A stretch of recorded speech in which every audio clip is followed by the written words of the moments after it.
Vous allez découvrir des analyses profondes. Abonnez-vous dès maintenant à AfriDécrypte et activez la cloche. On décrypte l'en Afrique ensemble. Nous commençons cette seconde partie avec cette actualité. Kémy Séba, l'interpellation de Kémy Séba en Afrique du Sud. Est-ce que nous sommes en train d'assister à une procédure d'extradition? On en saura davantage avec notre tout petit tour de table, mais il faut dire que c'était un 7 décembre 2025 que l'activiste avait applaudi la tentative de coup d'État au Bénin, s'est fait reprocher, donc on produit à son arrestation en Afrique du Sud, mais il y a quand même un point d'activité de l'activiste qui était déjà récriminé par certains États. On fait un petit tour de table. Isabelle Vauvor, déjà regardez le site, le point d'interpellation. Nous sommes en Afrique du Sud. On sait bien que l'Afrique du Sud a de très bonnes relations avec la Russie, mais on assiste à son interpellation et ensuite le point de l'extradition. Est-ce que cela aboutira ou pas, selon vous? Alors, il faut tout de même rappeler qui est Kémy Séba. Alors, de son vrai nom, Stélio Gilles Robert Capo Chichi. Voilà, il est né en France, il est d'origine béninoise. Aujourd'hui, il représente en tout cas une figure emblématique du panafricanisme radical contemporain. Il est le président de l'ONG Urgence panafricaniste. Il est très présent sur les réseaux sociaux. Il cumule en tout cas, grosso modo, des millions d'abonnés. Il est présent dans des conférences et notamment dans les mobilisations de rue. Il s'est fait connaître en 2017 quand il avait brûlé justement un billet de francs CFA publiquement, et ça avait fait vraiment le tollé sur les réseaux sociaux à l'époque. Et il a des axes principaux de son combat que je vais identifier en trois axes. D'abord le franc CFA qu'il considère comme un outil néocolonialiste, ensuite l'influence de la France sur l'Afrique, et enfin les élites africaines jugées complices justement, qu'il estime jugées complices de tout ce qui se passe en tout cas au niveau de l'Afrique. Alors, il a été arrêté avec son fils quand il était donc le 18 ans. en Afrique du Sud. Voilà, en Afrique du Sud. Il était arrêté à l'aéroport et il fait aujourd'hui l'objet d'une procédure d'extradition au niveau donc de l'Afrique du Sud.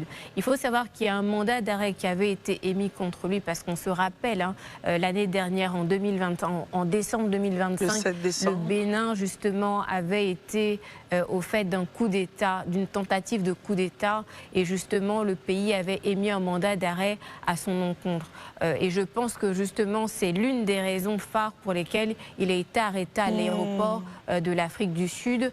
Voilà, je n'ai pas l'information exacte d'où est-ce qu'il partait, où est-ce qu'il devait se rendre, mais en tout état de cause, aujourd'hui... Il souhaitait passer illégalement donc au Zimbabwe avec son fils et un facilitateur. Les trois donc ont été arrêtés. Voilà, donc là, ça aussi, ça peut être une autre raison justement, parce que s'il doit traverser de façon illégale, ça veut dire justement qu'il n'est pas dans la légalité. Donc je pense qu'une procédure judiciaire est en cours. Il risque d'être extradé justement au Bénin, où là-bas il risque de faire la prison parce qu'il y a un mandat d'arrêt à son encontre.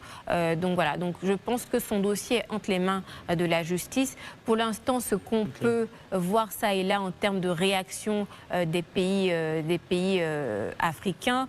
Déjà le Niger, il possédait un passeport diplomatique nigérien qui lui a été justement retiré par décision, qui a été donc publiée aujourd'hui. Est-ce qu'on a le point justement que si cette information est juste, est-ce que c'est vrai? Est-ce qu'on a un point confirmé par le gouvernement du Niger? J'ai vu une note passer, après ça reste à vérifier, mais j'ai vu en tout cas une note passer qui lui retirait son passeport diplomatique. Après, il faut savoir, les pays africains et même avec l'Occident ont certaines relations diplomatiques, voilà, et donc certains accords qui notamment stipulent certaines extraditions, etc.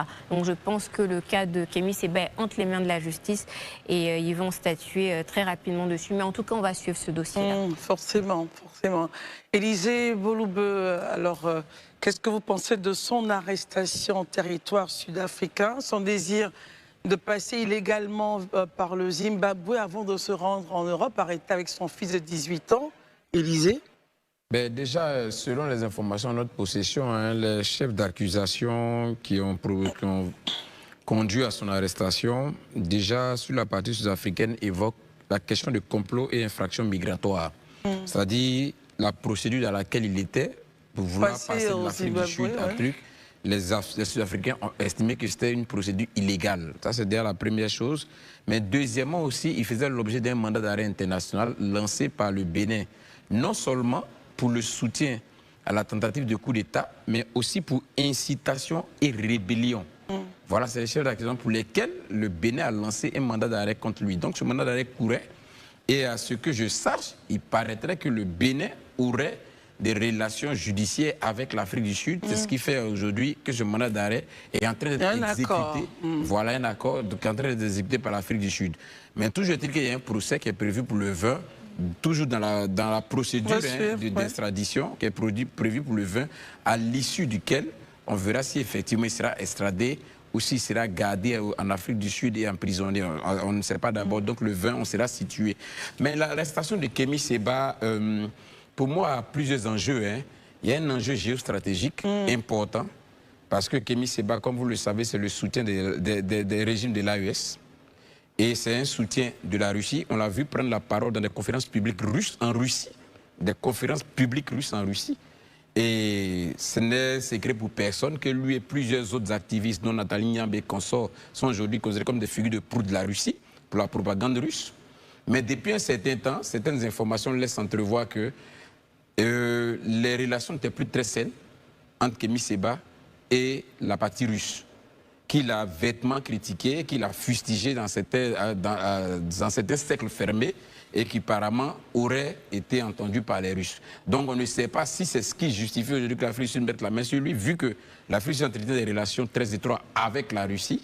On ne sait pas. Mais toujours est-il qu'aujourd'hui, on est face à une situation qui pourrait vraiment voir évoluer la question de l'influence géopolitique dans notre zone ouest africaine. Très bien, comme vous l'avez dit, on va suivre ce dossier avec beaucoup d'attention pour voir s'il sera extradé ou pas, et sinon, comment est-ce que la justice sud-africaine traitera ce dossier et l'impact justement d'une telle arrestation dans le monde politique au niveau de l'Afrique de l'Ouest. J'espère qu'elle vous a vraiment enrichi. Likez la vidéo, abonnez-vous à Afrique Décrypte.